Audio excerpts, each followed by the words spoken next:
was to destroy us. I've never lost the gratitude that I survived. How do I find meaning in that? How do I find a meaning to something that's so senseless?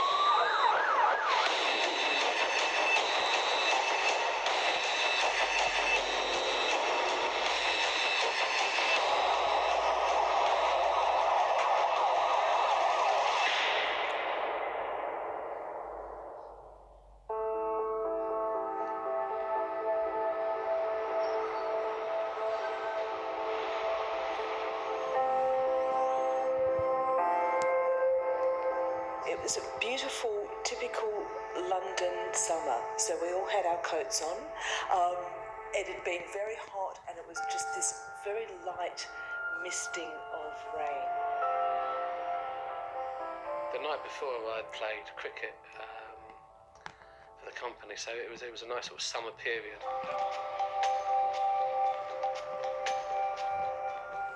Morning rush hour. London was still celebrating its successful bid for the 2012 Olympics the day before. I just sat down at the very front, so the very first seat in the carriage, and was engrossed in the newspaper because obviously there'd been the news of the Olympics.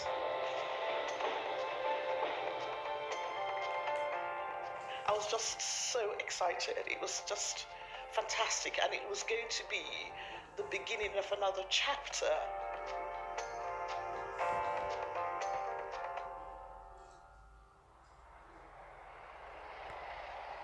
Lawyer Thelma Stober had worked for 3 years on the Olympic campaign.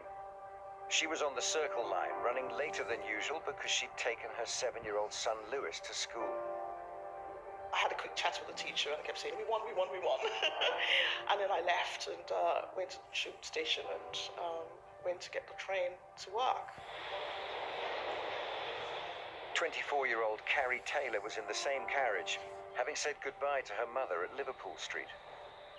We used to leave here together and we'd get the train up to Liverpool Street. She'd then get onto the tube network and I would just walk to work.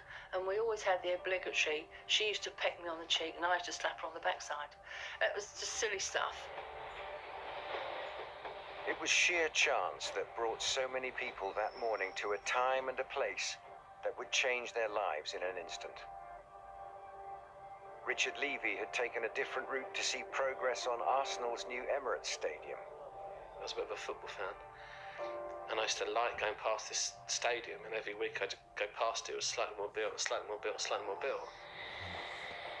Jill Hicks had forgotten her travel card and had to queue for a ticket. I was running late and I never, ever ran late for work. This was the only morning that I did that.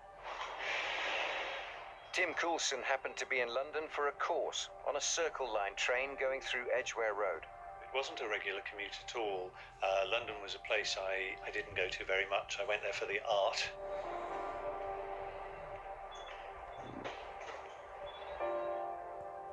I was also slightly thrown by the fact that the stations were absolutely rammed with people still at 8:30 in the morning. On the same line as Tim, heading the other way, 22-year-old David Folkes was on his first solo trip from Manchester to London. He'd never travelled on the tube. And I remember we looked up the tube, printed off the tube map, and described where he would go and which tube he would get on and where he would get off and so on. And he was on something like a 6 a.m. train from Manchester, which meant he left home at about 5 a.m. So he got up at about 4 a.m.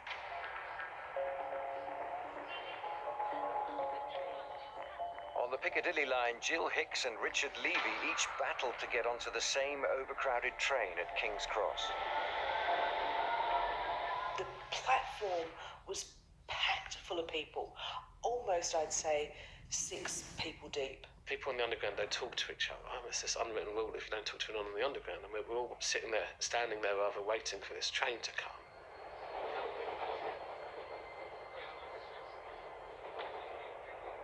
I made it in. Little did I know, at the same time, boarding as me, was the suicide bomber. It's nothing more than just random moments in your life that you decide to move slightly to the right or slightly ahead or slightly to the left that changed what happened to you that day. 3 separate trains radiating out from King's Cross, carrying thousands of commuters on that Thursday morning in July. All connected within moments around 8:47. It was probably no more than 20 seconds into the journey. It was nothing really, and I didn't hear anything. I think the sound was so overpowering that it just. The first thing, in fact, I remember was that it was a yellow light that flashed. Not even a click, no noise, no anything. The whole of my world went completely black. And I thought in that moment, I've just died. I must have had a heart attack, and this is death. CCTV from Aldgate Station shows the moment the bomb went off. I felt as if I was lifted up and I was circling round, and I could see a very bright light, and I could hear from a distance lots of screams. Colin Pettit was on the same carriage, further away from the bomb. There was a great deal of smoke, and I was very concerned that I'd actually survived whatever had taken place, which I thought at that stage was a train crash, but I was very worried about potentially burning alive in the carriage itself. But as he made his way through the debris, he realised this was no train crash. I remember there was a sort of a young lady, blonde hair, and she was sort of bent over backwards across the lap of another passenger who was just sitting there motionless, and her clothes, she was in her underwear, so again, obviously due to the explosion, that's the point when I realised it had been an explosion, because her sort of outer clothes, apart from her underwear, had been blown off her. That young girl was Carrie Taylor. She was cared for by another commuter who'd come to her aid from the next carriage. He could hear people shouting, and he thought, you know, Can't just keep go? walking. He just couldn't do it. He had to go. He had to come back, he told me, and he got in the carriage with Carrie, and he comforted Carrie for quite some time. Before help could reach them from the outside world, the survivors were left depending on one another. Colin jumped down onto the track and followed screams he could hear from people who'd been blown out of the train, including Thelma.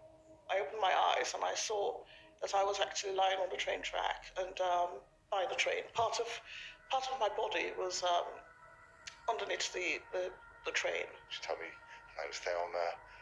She was a lawyer. She had a son, and that's what I was assessing. You know, looking at her legs, there was a lot of deep lacerations in her legs. Her left foot was twisted around, pretty much pointing the wrong way.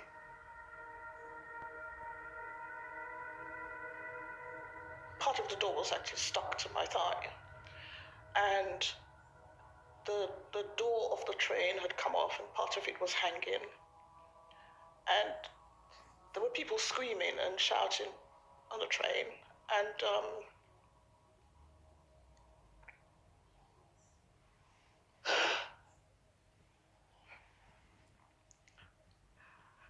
I could see legs hanging over the window of the train.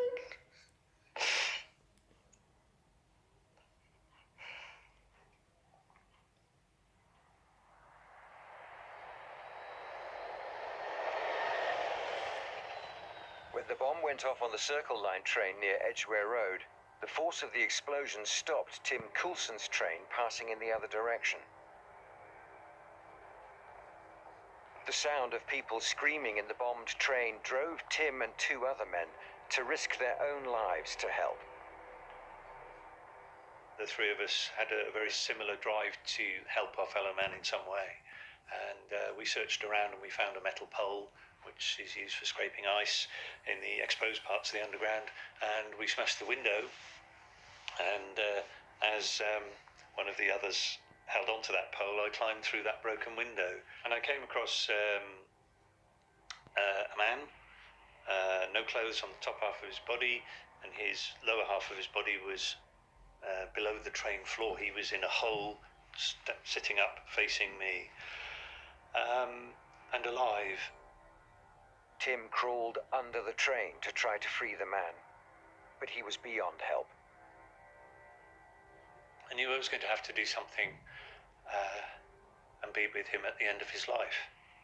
And I knew it was, somehow I knew that was important, not because I knew the man, but I didn't know if he was married, whether he had children, but to me, no one should die alone, ever. We know they do, but I could prevent that one.